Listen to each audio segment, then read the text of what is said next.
It is impossible to appreciate the impact of second-wave feminism without recognizing its takeover of our universities.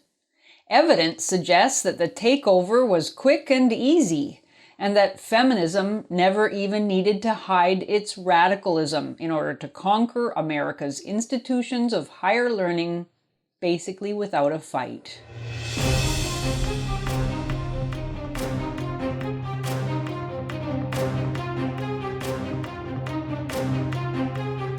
I'm Janice Fiamingo, and this is the Fiamingo File 2.0.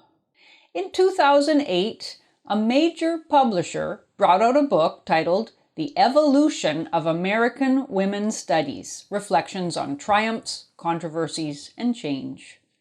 Written by feminist academics involved in the founding of women's studies programs across the United States, the book is well worth reading for its picture of the objectives and methodologies of second-wave feminism.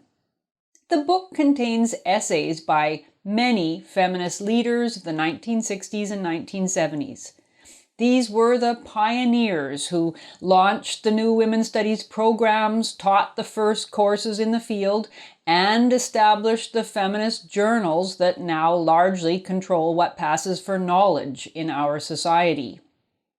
Without the firm foothold they established in the academy, the feminist movement could never have become as powerful as it has, spreading out so decisively into the domains of law, medicine, politics, social services, journalism, entertainment, and big tech.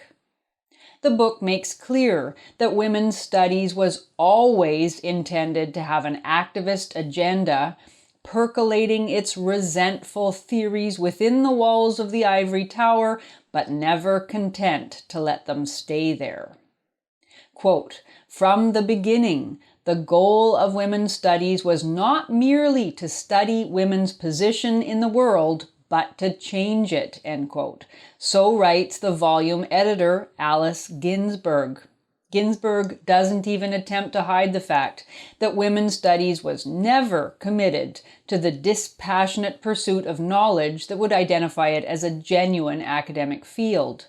Her words are echoed by many other contributors who foreground social goals, the quote, anti-racist, anti-homophobic, anti-capitalist, cross-cultural, and transnational, end quote, emphasis of feminist courses. Ginsberg admits that the embrace of subjectivity and political partisanship caused some within the academy to view women's studies, quote, with great suspicion. However, whatever suspicion there was didn't deter the establishment of women's studies programs. Within the decade of the 1970s alone, according to Ginsberg, 300 such programs were founded in the United States, followed by an even greater proliferation in the 1980s. Clearly, if there was opposition to the politicizing of university study, it was feeble and ineffectual. Every contributor to the book makes clear that women's studies was never simply about adding women's lives and experiences to the traditional disciplines. It was always interventionist and partisan, always about female grievance and male guilt. Philosophy professor Paula Rothenberg explains that, quote, "At the heart of women's studies and framing the perspective from which it proceeds was the critical insight that the personal is political," end quote. Women's Studies director Anne Russo describes her teaching in a somewhat garbled manner as, quote, "a sustained and simultaneous focus on the forces that shape how privilege, access, and power shape identities and experiences of oppression and resistance, as well as complicity in others' oppression," end quote. This was typical academic mumbo-jumbo, but its meaning is clear enough. The primary subject of women's studies was the oppression of women and women's complicity in the oppression of other women. As women's studies developed, it never became more nuanced in its account of oppressors and oppressed. Instead, it simply added more categories of oppression, recognizing, in the words of sociologist Judith Lorber, quote, "the intersectionality of gender, social class, racial, ethnic, and other statuses that create the conditions of complex inequality, end quote. Heterosexual white men were always permanently outside the circle of concern and empathy. All human beings were assessed and understood in terms of their raced, sexed, gendered, and classed selves. According to sociologist Nancy Naples, women's studies classes were primarily intended to teach students to see themselves as structurally oppressed, using such methods as, quote, journal writing, autobiographical essays, and oral histories of family and community members, end quote, in order, quote, to explore how processes of oppression, often hidden from view, shaped their personal lives, end quote. In other words, women who entered the women's studies classroom not seeing themselves as victims were to be trained to think differently. Women's studies was never about drawing one's own conclusions from the material presented. It was about accepting and adhering to a dogma. And what a dogma it was. In one of the book's chapters, titled Women's Studies: The Early Years, the aforementioned Paula Rothenberg includes a detailed description of the feminist philosophy course she designed at William Patterson University in New Jersey sometime in the early 1970s. The syllabus provides a fascinating window on the general worldview of feminists in academia. Rothenberg is a good representative of the Feminist Academy. She was an acknowledged thought leader, a respected philosophy professor for 37 years, and the author of many mainstream publications. With Allison Jagger, also an American feminist philosopher, Rothenberg co-authored one of the first women's studies textbooks, an anthology titled Feminist Frameworks: Alternative Theoretical Accounts of the Relations Between Women and Men. The book went through 3 editions and was taught in many classrooms. She also collected a series of essays into an anthology called White Privilege. Published in 2004, the book demonstrated her ability to recognize significant feminist trends. Critical race theory, much discussed today, was alive and well in academia 20 years ago and more. In Rothenberg's essay on the evolution of American women's studies, she, like the others in the book, stressed the activist focus of women's studies, pointing out that, quote, the line between intellectual and political work was virtually seamless. And again, that, quote, the line between women's studies as an academic department and the Women's Center and the Women's Collective was very fine. I don't think any of us would have been able to say where one ended and the other began, end quote. Clearly, the courses in women's studies were never primarily about knowledge, always about creating foot soldiers for the social justice feminist movement. Rothenberg provides a list of the assigned texts for her first course, which makes for eye-opening reading. Anyone who still thinks that women's studies started out with the moderate aim of introducing women's history and perspectives into a primarily male educational environment will be quickly disabused of that false idea by a glance at the crudely reductionist, anti-scientific, intemperate, hate-filled agitprop theories that were part of the core curriculum. These were clearly texts of propaganda.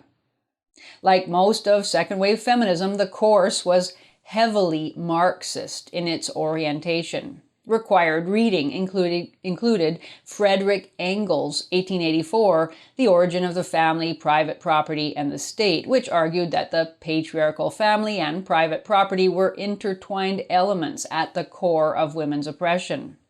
Building on that communist chestnut, Eli Zaretsky's book, Capitalism, the Family, and Personal Life, made classic Marxist arguments about the nuclear family as the oppressive linchpin of capitalism. While Evelyn Reed's Is Biology Woman's Destiny, originally published in the journal International Socialist Review in 1971, argued the social constructionist position that women's place in society was in no way natural, but was, quote, exclusively the result of man-made institutions and laws in class-divided patriarchal society, end quote. Nowhere in the assigned readings can one find any defense of capitalism or of women's place in the family. Nowhere is it suggested that male and female sex roles developed from the exigencies of human survival. Nowhere is it suggested that loving a man and raising children with him are what many normal women desire. Nowhere is it suggested that male contributions to society should be seriously acknowledged, even celebrated. Readings range from left to far left, with nothing allowed to distract from the radical socialist feminist ideological slant. The course even had a preposterous section on female sexuality that established every element of the radical feminist thesis that male sexuality is degrading and exploitative, and female sexuality, quote, constructive through violence and dehumanization. This section included Susan Leiden's 1970 essay, The Politics of Orgasm, which argued that women's sexuality was, quote, defined by men to benefit men, and Susan Griffin's 1971 article, Rape, the All-American Crime, which alleged that rape was the most frequently committed crime in America and that it was an act of mass terrorism condoned by society by which powerful men subjugated women and less powerful men. Lucy Commissar's 1970 article, Violence and the Masculine Mystique, continued to hammer away at the significance of rape by alleging that, quote, the ultimate proof of manhood is sexual violence, end quote.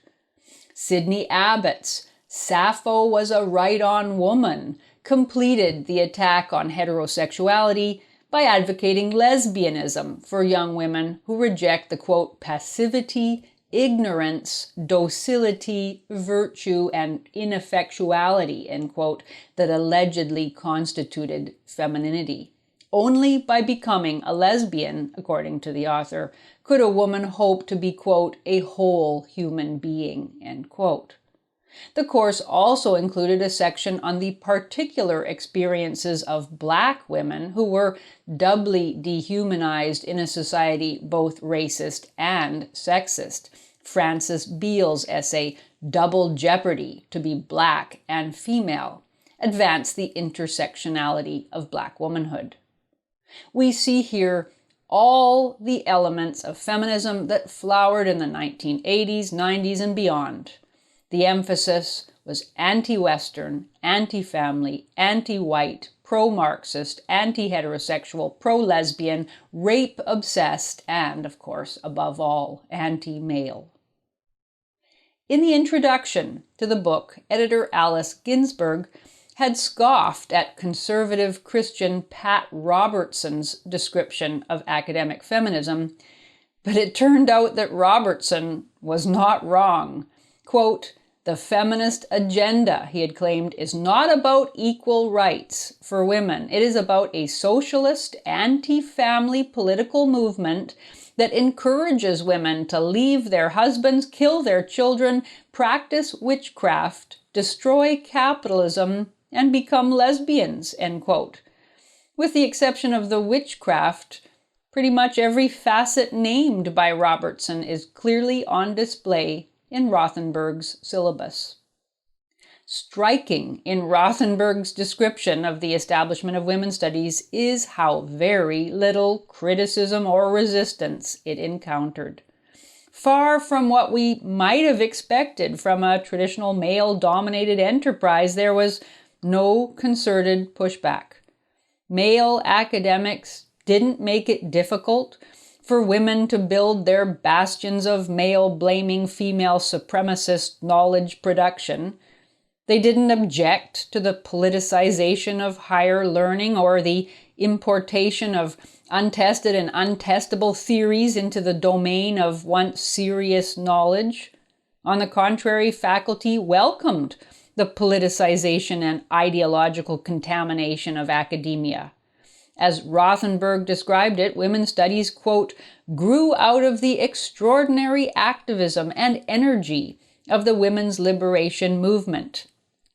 Within a few years, a decade at most, feminism went from being a somewhat fringe social movement to a major part of many elite universities in North America, where tens of thousands of students were affected by it every year.